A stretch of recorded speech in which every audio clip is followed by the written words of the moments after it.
TNI Angkatan Laut menyebut penembakan yang dilakukan anggota TNI AL di res area kilometer 45 Tol Tangerang Merak karena pembelaan diri, sehingga spontan mengeluarkan tembakan hingga menewaskan pemilik rental mobil. Ketiganya diduga sedang melakukan pengamanan dalam proses jual beli mobil di res area. Anak bos rental mobil, Agam Muhammad, membantah keterangan pihak TNI AL. Agam bilang keluarga sempat menjelaskan secara baik, namun langsung mendapat ancaman sambil menodongkan senjata api. Kejagung menyebut pemindahan penahanan Meriska Wijaya Rutan Kelas 1 Surabaya ke Jakarta untuk mempermudah pemeriksaan. Meriska Wijaya akan diperiksa sebagai saksi untuk tersangka lainnya T tentang perannya dalam kasus suap 3 hakim. Selain Ibu Rana Tanur, tersangka lainnya dalam kasus yang sama yakni Zarof Rikar juga ikut dibawa ke gedung Jampitsus untuk menjalani serangkaian pemeriksaan lanjutan. Pejabat, tentara, hakim, dan oknum-oknum lain yang seharusnya menjaga rakyat justru berkonspirasi untuk merebut kekuasaan demi keuntungan pribadi. Mereka yang seharusnya melindungi, memberi harapan baru pada masyarakat justru menggunakan jabatan untuk melindungi diri sendiri.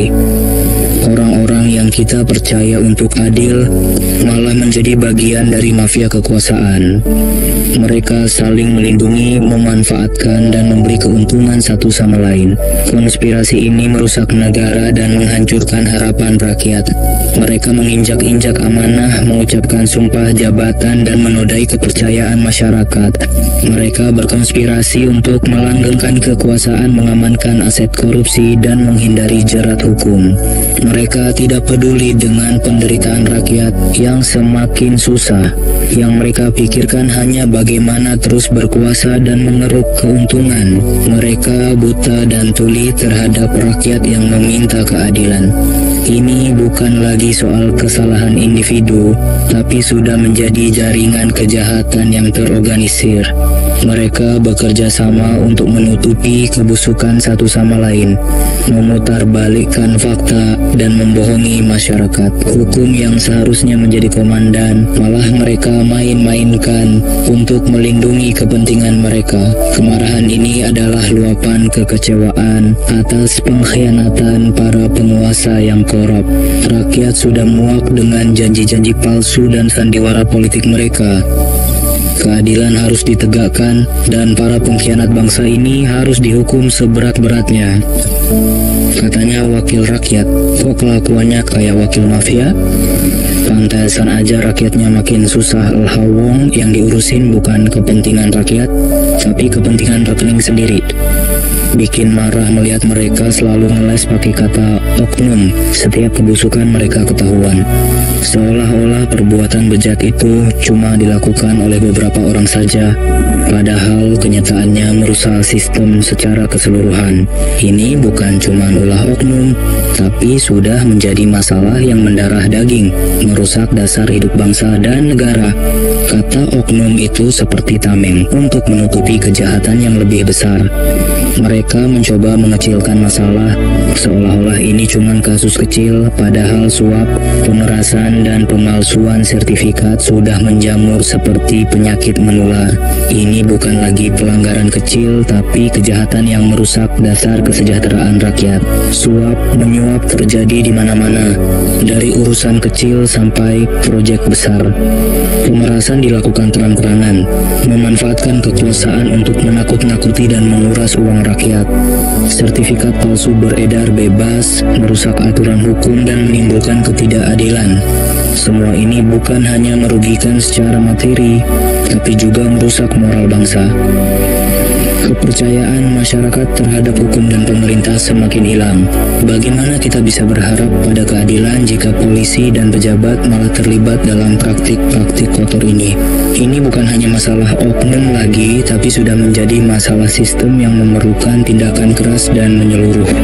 Kita tidak bisa lagi membiarkan mereka bersembunyi di balik kata oknum dan terus merusak negara ini.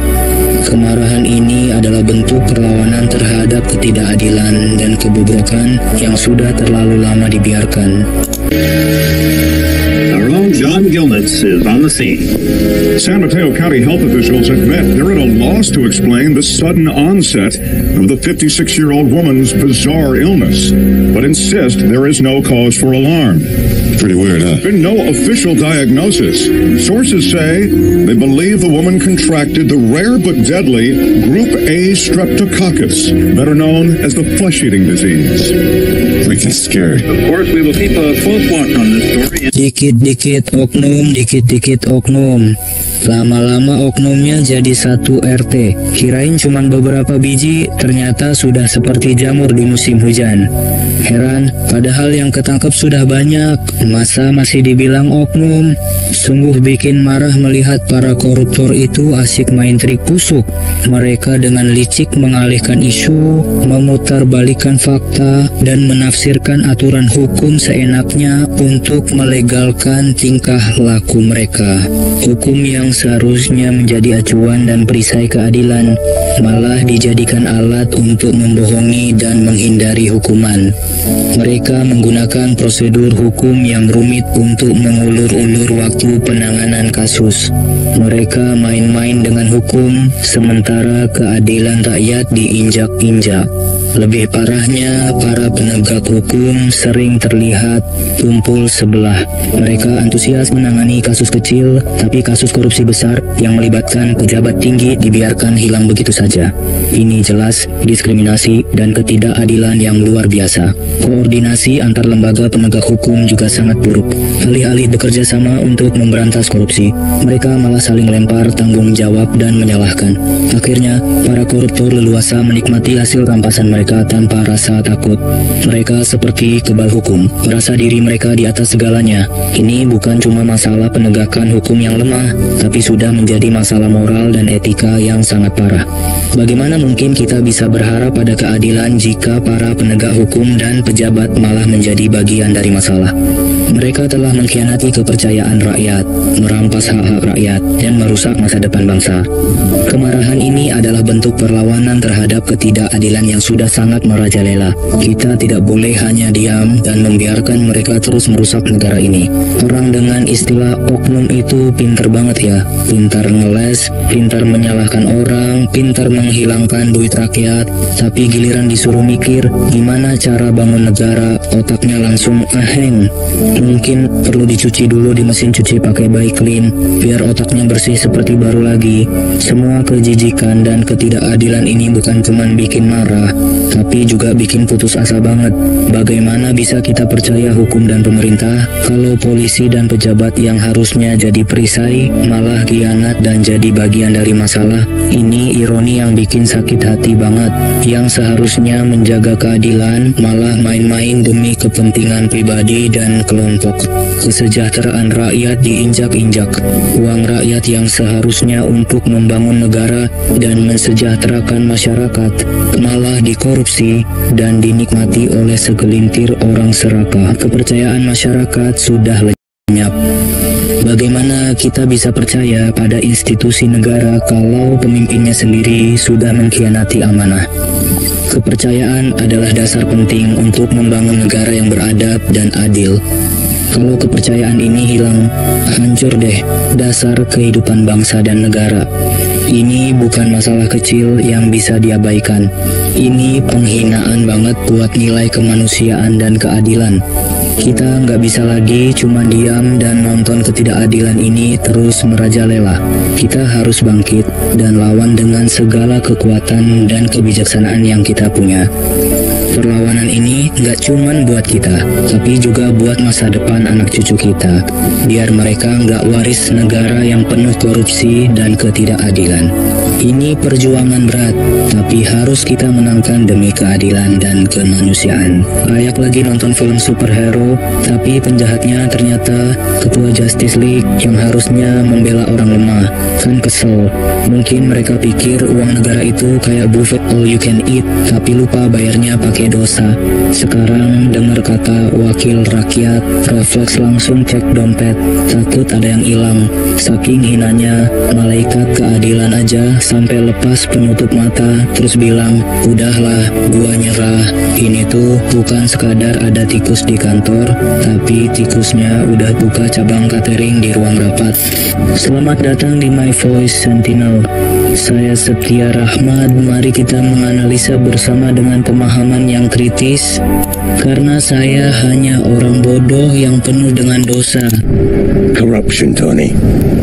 This fucking city thrives on it. Once you're part of it. Mar'i Muhammad adalah tokoh penting dalam pemberantasan korupsi di Indonesia. Saat menjabat sebagai Dirjen Pajak dan kemudian Menteri Keuangan, ia dikenal sebagai Mr. Clean karena integritas dan kejujurannya.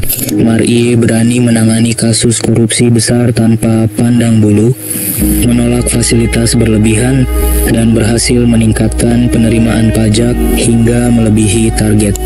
Baharudin Lopa sangat dihormati dalam dunia hukum Indonesia.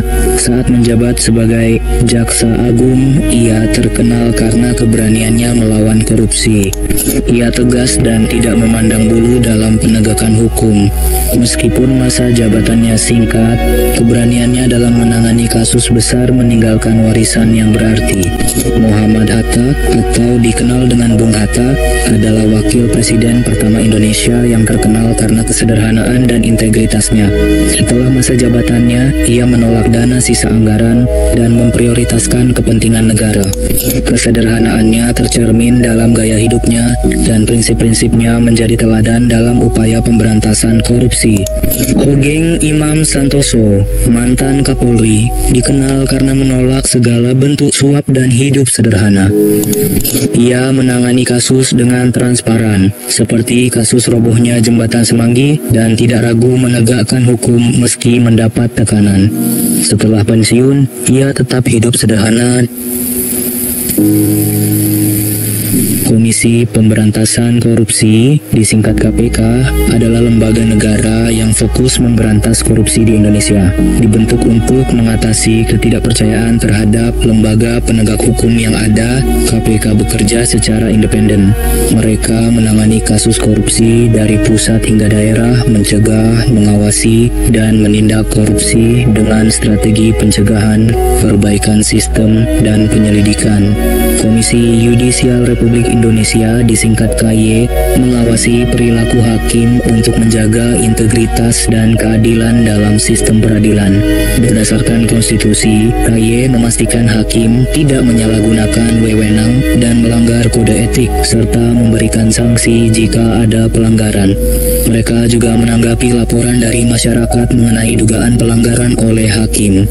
Lembaga Bantuan Hukum, disingkat LBH, memberikan bantuan hukum gratis atau murah kepada yang membutuhkan, termasuk korban penyalahgunaan kekuasaan. Mereka membela masyarakat dalam berbagai kasus seperti penggusuran, kekerasan oleh aparat, pelanggaran HAM, dan buruh yang haknya dilanggar. LBH Jakarta, Bandung, Surabaya, dan lainnya adalah bagian dari jaringan ini. Indonesia Corruption Watch, disingkat ICW, adalah NGO yang melakukan penelitian dan advokasi untuk pemberantasan korupsi. Mereka mendorong transparansi dan akuntabilitas pemerintah, mengungkap kasus korupsi, dan melakukan kampanye publik. Meskipun ICW tidak memiliki kewenangan penindakan, mereka sangat aktif dalam memantau dan mengadvokasi perbaikan kebijakan. Transparency International Indonesia, disingkat TII, adalah bagian dari jaringan Global Transparency International yang berfokus pada peningkatan transparansi dan akuntabilitas untuk memerangi korupsi.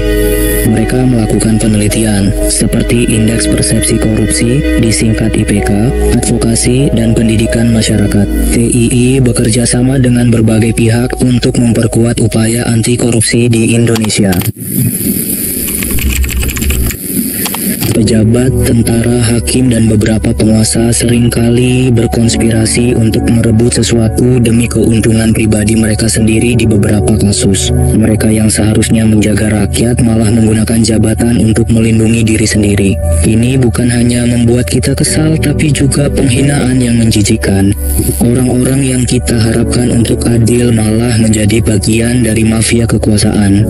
Mereka saling melindungi, memanfaatkan, dan memberi keuntungan satu sama lain. Ini bukan hanya ulah oknum, tapi sudah menjadi jaringan kejahatan yang terorganisir dan busuk. Mereka merusak negara kita, menghancurkan harapan rakyat, dan mengkhianati kepercayaan yang telah kita berikan. Mereka menginjak-injak amanah, melanggar sumpah jabatan, dan menodai kepercayaan masyarakat. Mereka berkonspirasi untuk melanggengkan kekuasaan, mengamankan aset korupsi, dan menghindari jerat hukum. Mereka tidak peduli dengan penderitaan rakyat yang semakin susah. Yang mereka pikirkan hanya bagaimana terus berkuasa dan mengeruk keuntungan. Ini bukan lagi soal kesalahan individu, tapi sudah menjadi penyakit yang menular di seluruh sistem. Mereka bekerja sama untuk menutupi kebusukan satu sama lain, memutarbalikkan fakta, dan membohongi masyarakat. Hukum yang seharusnya menjadi perisai keadilan, malah mereka main-mainkan untuk melindungi kepentingan mereka sendiri. Kemarahan ini adalah luapan kekecewaan atas pengkhianatan para penguasa yang korup. Rakyat sudah muak dengan janji-janji palsu dan sandiwara politik mereka. Keadilan harus ditegakkan, dan para pengkhianat bangsa ini harus dihukum seberat-beratnya. Kita tidak boleh hanya diam dan membiarkan mereka terus merusak negara kita.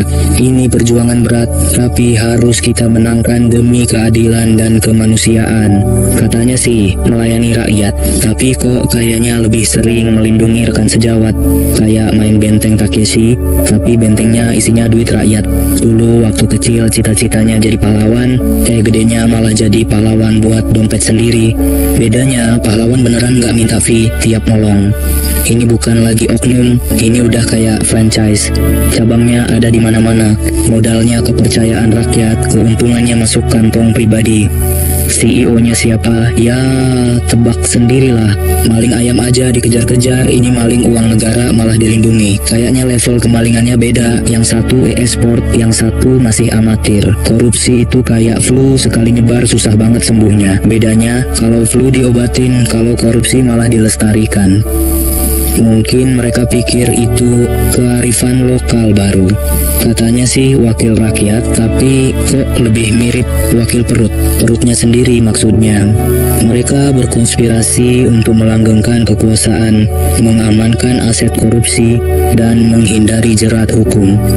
Mereka tidak peduli dengan penderitaan rakyat yang semakin susah. Yang mereka pikirkan hanya bagaimana terus berkuasa dan mengeruk keuntungan. Ini bukan lagi soal kesalahan individu, tapi sudah menjadi jaringan kejahatan yang terorganisir. Mereka bekerja sama untuk menutupi kebusukan satu sama lain, memutarbalikkan fakta, dan membohongi masyarakat.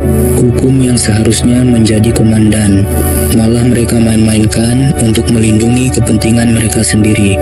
Ini bukan hanya kasus 1-2 orang yang salah, tapi sudah menjadi penyakit besar yang merusak seluruh sistem. Mereka membuat kita semua kesal, kecewa, dan jijik. Mereka sengaja membohongi, memutarbalikkan fakta, dan menafsirkan aturan hukum seenaknya untuk melindungi diri mereka.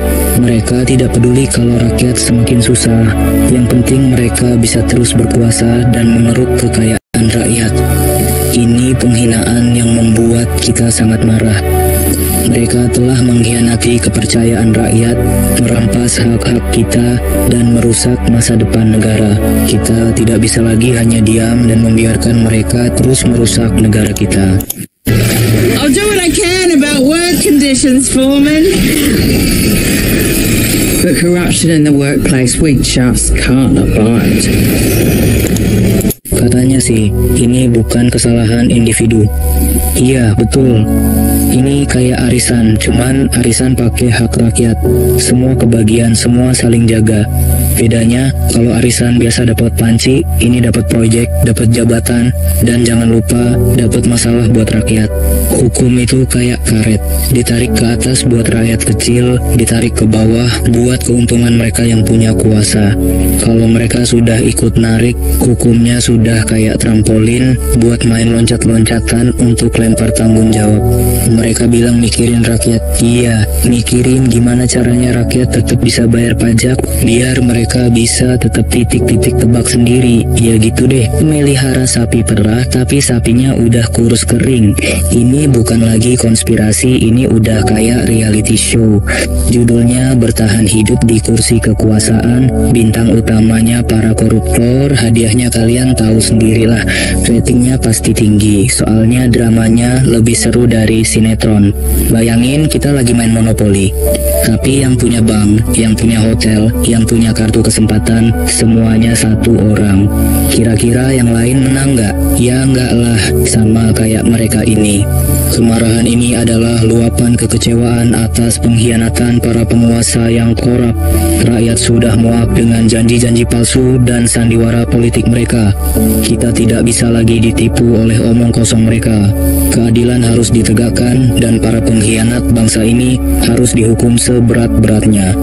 Kita tidak bisa lagi diam dan membiarkan mereka terus merusak negara kita. Mereka telah mengkhianati kepercayaan rakyat, merampas hak-hak kita, dan merusak masa depan bangsa. Ini bukan hanya kekecewaan, tapi kemarahan yang membara. Kita harus bangkit dan melawan untuk keadilan yang sesungguhnya. Para koruptor ini harus diadili seberat-beratnya agar mereka tahu bahwa rakyat tidak bisa lagi dipermainkan. Oh tenang aja, ini bukan marah, cuma lagi kesel aja dompet kosong tiap tanggal tua. Rupanya bukan tanggal tua aja sih, tiap hari juga kosong. Mungkin karena duitnya pindah ke kantong orang yang lebih berisi duit dan dosa maksudnya. Tapi tunggu sebentar, korupsi kok kayak seni menggelapkan uang rakyat. Kalau gitu, koruptornya seniman dong. Tapi kok karyanya jelek semua ya? Bikin rakyat miskin, bikin negara susah. Mungkin dia seniman abstrak, bikin malu. Dulu janji-janji politis itu kayak permen manis, tapi sekarang kok kayak obat batuk. Pahit di awal, tambah pahit di akhir. Bedanya obat batuk masih nyembuhin, tapi janji mereka bikin sakit. Heran ya, koruptor itu kayak pesulap, bisa ngilangin uang rakyat dalam sekejap. Bedanya pesulap ngilanginnya di panggung, kalau mereka ngilanginnya di kantor. Dan yang lebih hebat, mereka bisa menghilangkan diri bagi yang mampu tanpa jejak. Kecuali kalau KPK datang, baru deh muncul lagi, tapi mukanya udah pucet kayak kurang piknik. Katanya sih korupsi itu kejahatan luar biasa. Iya sih, luar biasa itu punya banyak maksud. The greatest measure of the 19th century passed by corruption aided and abetted by the Puritan man in America.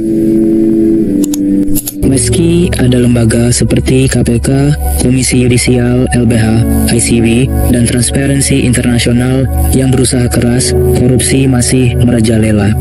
KPK dengan segala upayanya, Komisi Yudisial yang mengawasi hakim, LBH yang memberikan bantuan kepada rakyat kecil, ICW yang mengungkap kasus, dan Transparency International yang mendorong transparansi.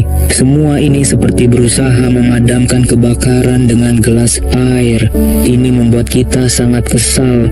Mereka berusaha maksimal, tapi korupsi tetap saja seperti penyakit menular yang tidak bisa diberantas. KPK berjuang habis-habisan, tapi korupsi masih merajalela di mana-mana. Komisi Yudisial mengawasi hakim, tapi ada yang masih main-main. LBH membela yang lemah, tapi kasus-kasus tidak selesai-selesai. ICW mengungkap korupsi, tapi banyak yang tidak sampai tuntas masalahnya. Transparency International berbicara tentang transparansi, tapi yang transparan hanya kebusukan sistem. Ini semua seperti usaha memadamkan api besar dengan gelas air kecil. Kita benar-benar muak dan kesal, tapi ini bukti bahwa mereka sudah menjadi sistem yang kuat dan sulit dihancurkan. Kita butuh lebih dari ini, butuh perubahan besar dan tegas. Reformasi sistemik harus dilakukan sekarang juga. Sistem kita perlu dirombak habis-habisan, mulai dari aturan hukum yang lebih tegas dan transparan, sampai proses rekrutmen yang bebas dari nepotisme dan suap. Kita butuh undang-undang yang lebih tajam, yang tidak bisa dikelabuhi oleh para koruptor licik. Setiap pejabat harus lulus tes integritas ketat sebelum diangkat, dan jika ketahuan korupsi, langsung dihukum tanpa ampun. Tidak boleh lagi ditunda-tunda. Kita butuh hukum yang membuat para koruptor ketar-ketir, yang tidak bisa mereka elak-elakan dengan trik-trik kotor mereka. Aturan harus jelas, transparan, dan tidak bisa diotak-atik. Proses rekrutmen harus bersih dari semua bentuk pengaruh dan suap, agar yang terpilih benar-benar yang terbaik dan jujur, bukan karena siapa yang mereka kenal atau berapa yang mereka bayar. Setiap pejabat, mulai dari yang paling kecil sampai yang paling tinggi, harus melewati tes integritas yang super ketat. Jika ada yang ketahuan korupsi, langsung diadili tanpa toleransi. Ini bukan lagi waktu untuk ampun-ampunan, tapi waktu untuk memberikan hukuman seberat-beratnya, agar jadi pelajaran untuk yang lain. Ini perjuangan besar, tapi jika tidak dilakukan sekarang juga, penyalahkegunaan akan terus merajalela dan menghancurkan masa depan bangsa kita. Hukum kita sering dikatakan tajam ke bawah, tumpul ke atas. Sekarang, ini bukan lagi tajam, tapi seperti sendok tumpul. Untuk mengambil nasi saja susah, apalagi untuk menangkap oknum. Rekrutmen pejabat kalau dulu katanya the right man on the right place, sekarang lebih ke the right koneksi on the right kursi. Yang penting kenal siapa, bukan bisa apa. Tes integritas itu harusnya tidak hanya tes tulis, tapi tes kejujuran sambil memegang uang segepok. Jika tangannya gatal, berarti tidak lulus. Reformasi sistemik sudah seperti operasi plastik untuk birokrasi kita. Wajah boleh baru, tapi kalau kelakuannya masih sama, ya percuma. Mending sekalian transplantasi otak agar benar-benar berubah. Sistem kita ini seperti rumah reyot, bocor di mana-mana. Tikusnya juga pesta pora. Daripada nambah, lebih baik diratakan dan dibangun ulang aja. Oh shit. You need to see this. Danny Cairns is an ex-cop. Convicted on corruption charges. Served 2 years. Peningkatan kewenangan dan dukungan untuk lembaga anti korupsi seperti KPK, Komisi Yudisial LBH, ICW, dan Transparency International harus dilakukan sekarang juga. Mereka harus punya lebih banyak kekuasaan untuk menindak tanpa ragu, dan dukungan dari masyarakat serta pemerintah harus solid. KPK harus bebas dari intervensi politik yang membuat mereka tidak bisa bekerja maksimal. Mereka butuh kekuasaan penuh untuk mengusut kasus korupsi tanpa harus takut pada siapapun. Anggaran mereka harus cukup untuk operasi besar-besaran dalam memburu para koruptor, agar bisa beraksi tanpa terhambat oleh kekurangan dana. Komisi Yudisial, LBH, ICW, dan Transparency International juga membutuhkan kewenangan lebih besar agar bisa menjalankan tugas mereka dengan efektif. Mereka harus bisa menindak para koruptor tanpa ragu, tanpa lambat, dan tanpa kompromi. Dukungan dari masyarakat harus kuat agar lembaga-lembaga ini punya semangat dan momentum untuk bergerak lebih cepat dan tegas. Pemerintah juga harus berdiri di belakang mereka, memberikan dukungan penuh, bukan sekedar retorika kosong. Ini waktunya kita semua bersatu dan memberikan lembaga-lembaga ini semua yang mereka butuhkan untuk memberantas korupsi sampai ke akarnya. Tidak boleh lagi kompromi, tidak boleh lagi ampun. Ini perang melawan korupsi yang harus kita menangkan. Apakah para pejabat, tentara, hakim, dan lain-lainnya yang seharusnya melindungi rakyat malah nyalahin kekuasaan buat kepentingan pribadi? Apakah mereka sering ngaca di balik kata oknum buat ngurangin dampak perbuatan mereka yang bikin rusak sistem? Apakah suap, pemerasan, dan pemalsuan sertifikat udah jadi hal biasa, bikin rusak sistem, menghancurkan kesejahteraan rakyat, dan ilangin kepercayaan masyarakat? Apakah mereka jago nyalahin isu, ngartikan aturan seenaknya, dan manfaatin prosedur hukum yang ribet? Apakah penegak hukum sering fokus cuma di satu aspek doang? Dan karena ngaco koordinasinya antar lembaga bikin situasi makin parah, jauhin keadilan dari masyarakat? Atau aku aja yang salah ngerti ini? Atau emang kenyataannya begitu adanya? Sudahlah, mending kita ketawa aja daripada nangis, kan?